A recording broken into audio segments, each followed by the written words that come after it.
Hello friends, welcome to Seema's kitchen and blog channel. তো কেমন আছেন সবাই? আশা করি ভালোই আছেন।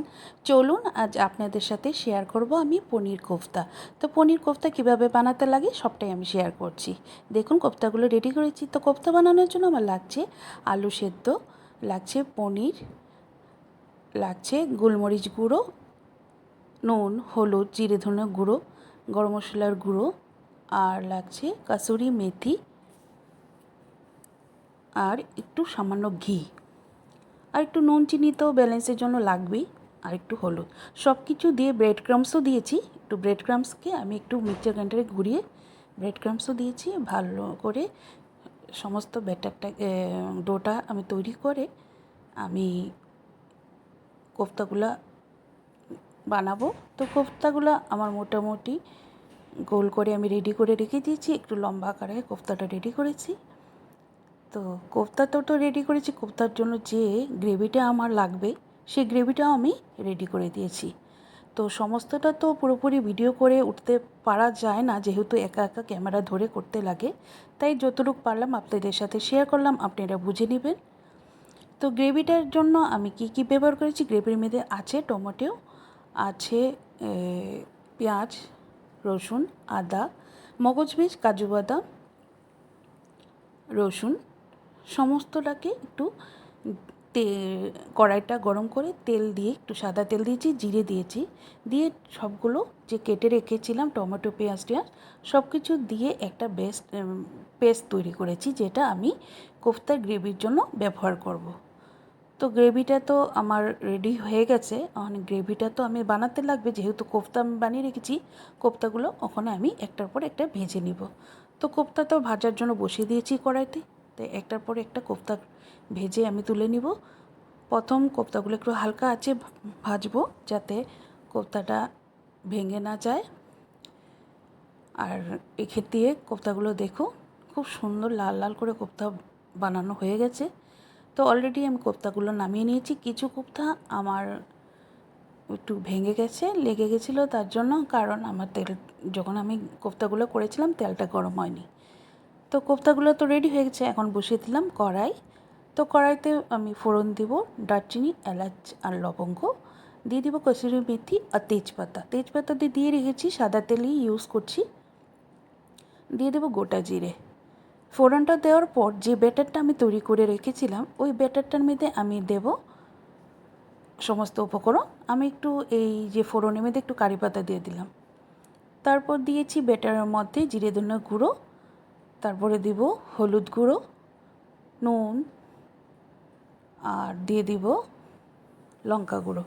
সমস্ত যে গুঁড়ো মশলা আছে এই ব্যাটারটার মধ্যে দিয়ে আমি তারপরে কড়াইয়ের মধ্যে যে ফোড়নটা দিয়েছি ওটার মধ্যে ঢেলে দিব।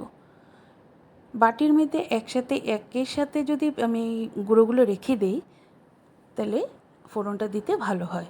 তো ব্যালেন্সের জন্য মানে স্বাদ মতন আর কি নুন ব্যবহার করলাম। নুনটা পরে দিয়ে আপনারা চেক করে দিতে পারবেন কম বেশ যা লাগে। তো ফোড়নটা আমি দিয়ে দিলাম। এখন দেখুন খুব সুন্দর করে ফোড়নটা হয়েছে। মশলাটা দিয়ে দিলাম। এই গ্রেভিটা এত সুন্দর করে কষাবো।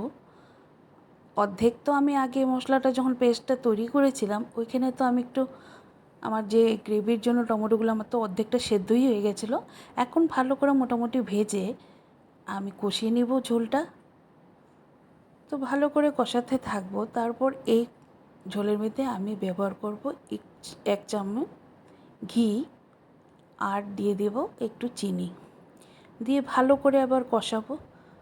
তো কষিয়ে কষিয়ে যখন ঝোলটা একটু মোটামুটি হয়ে আসবে তখন আমি আরেকটা একটু পাউডার দুধ, যেরকম এভরিডে বলুন অন্য অন্য ব্র্যান্ডের গুঁড়ো দুধ যাই থাকে ওইটা ব্যবহার করতে পারবেন। যদি আপনার হাতের কাছে ক্রিম না থাকে তাহলে আপনারা তোমার গুঁড়ো দুধটা ব্যবহার করবেন, তাহলে ক্রিমি ভাবটা এই কোফতার গ্রেভির মধ্যে আসে। তো আমি গুঁড়ো দুধ দিলাম। গুঁড়ো দুধটাকে একটু গরম জল দিয়ে গুলে, একটু ঘন ঘন গুলে, ক্রিম যেমনটা থাকে ওইভাবে গুলে আমি ওই গ্রেভির মধ্যে দিয়ে দিব। এটা দেওয়ার পর মানে এই যে গ্রেভিটা খুবই সুস্বাদু হবে। আর বাকি কিছু দুধ আমি সরিয়ে রাখবো, নামানোর কিছুক্ষণ আগে ব্যবহার করব। ভালো করে কষিয়ে আমি ওটাতে একটু গরম জল করে রেখেছিলাম, ওইটা দিয়ে দেবো। জলটাও ফুটবে, গ্রেভিটাও খুব সুন্দর হবে। কোপ্তাগুলোও ঢেলে দেবো আমি একটার পর একটা।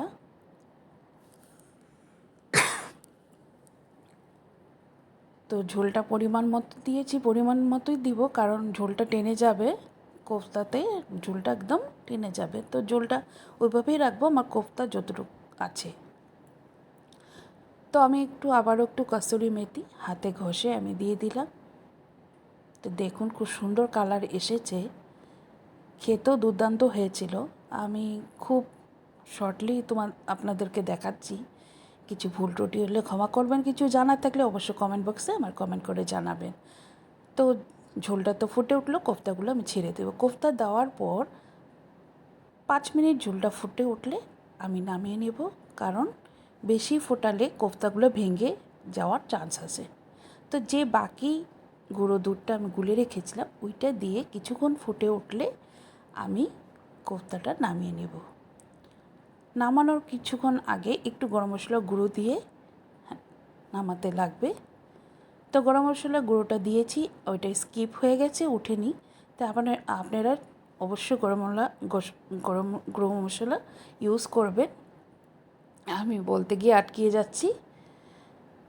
তো দেখুন খুব সুন্দর করে আমি এই কোফতাটা রেডি করে নিলাম। দেখুন কি দারুণ কালার এসেছে। তো ফ্রেন্ডস, যদি আমার এই রেসিপিটা ভালো লাগে অবশ্যই কমেন্ট করে আমাকে জানাবেন কেমন লাগলো। আর যদি কিছু জানার থাকে আর আমার ভুল হয়ে থাকে অবশ্যই আমার কমেন্ট বক্সে কমেন্ট করে জানাবেন। ভালো